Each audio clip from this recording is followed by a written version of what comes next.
It was one of those evenings when the air felt strangely heavy, even though everything seemed perfectly normal. I had just finished cleaning the kitchen after dinner, the quiet hum of the dishwasher filling the silence. My husband, James, was in the living room watching the evening news, and my younger daughter, Sarah, was upstairs laughing on a video call with her friends. But my son, Michael, who was usually so full of life, had been unusually quiet all day. At 16, he wasn't the kind of boy who kept his emotions locked away. He was warm, funny, and always eager to share stories from basketball practice, his school life, or the movies he wanted us to watch together. Yet for weeks I'd sensed something was off. His smile didn't reach his eyes anymore, and his laughter, once so bright, had started to fade. Sometimes, when he thought no one was looking, I'd catch him staring into space, lost in thoughts I couldn't reach. That evening, as I wiped down the counter, I heard slow footsteps on the stairs. Michael appeared, hands buried deep in his hoodie pockets, his face pale and uncertain. He hesitated at the bottom step, as though debating whether to turn back. "Mom," he said softly, his voice fragile. "Yes, sweetheart?"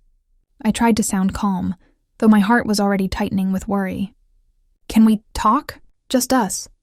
"Of course," I replied immediately. I glanced toward the living room, where James was still absorbed in the news, then back at my son. "Let's go upstairs." We went to his room, and as soon as we stepped inside, he closed the door gently behind us. That simple act told me this wasn't a casual conversation. He sat on the edge of his bed, his hands fidgeting, his gaze fixed on the floor. I waited quietly, giving him space. Finally, he whispered, "Mom, I can't keep this inside anymore." I sat beside him and took his hand. "You don't have to. Whatever it is, you can tell me. I'm here." Tears welled in his eyes. "I feel like I'm failing at everything. School, basketball, even just being me. Everyone expects me to be strong and happy, but I'm not. I feel like I'm drowning, and I don't know how to make it stop." My heart shattered at his words. My boy, the one who always lit up every room, was breaking under the weight of invisible pain. "Oh, Michael," I whispered, pulling him into my arms. He didn't resist. He leaned against me, trembling, as if finally letting go of a burden he'd carried too long. "I don't want you and Dad to think I'm weak," he continued. "You both work so hard, and I don't want to disappoint you. But sometimes I just don't even want to get out of bed." I stroked his hair gently, tears streaming down my face. "You could never disappoint me. You're not weak for feeling this way. You're human. We all struggle, we all hurt, and we all need help sometimes." He looked up at me, searching my eyes. "Really? Even you?" I nodded, especially me. There were times when I felt overwhelmed too, times when I didn't think I could take one more step. But I learned something, Michael. Carrying everything alone doesn't make us strong. It just makes us tired. Sharing our pain makes us stronger.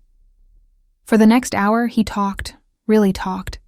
He told me about the pressure to keep his grades up, the fear of letting his coach down, and the loneliness of watching his friends laugh while he felt stuck in a fog. He admitted that he'd been hiding his feelings so we wouldn't worry. As I listened, I realized how easily we miss the silent battles our children fight. He was still just a boy, caught between childhood and adulthood, trying to manage emotions too heavy for him to bear alone. When he finished, I squeezed his hands. "Michael, thank you for trusting me. I know that wasn't easy, but I promise you, we're in this together. You'll never have to face it alone again." That night, we made a plan. We talked about seeing the school counselor, finding ways to manage stress, and making sure he took time to rest and recharge. I told him that asking for help doesn't make anyone weak. It makes them brave. Later that night, when James came upstairs, I told him everything. His eyes filled with tears, and without a word, he went straight to Michael's room. I followed quietly and saw them hugging. James's large frame wrapped protectively around our son, as if he could shield him from the world. The days that followed weren't perfect, but they were lighter. Michael began opening up more, little by little.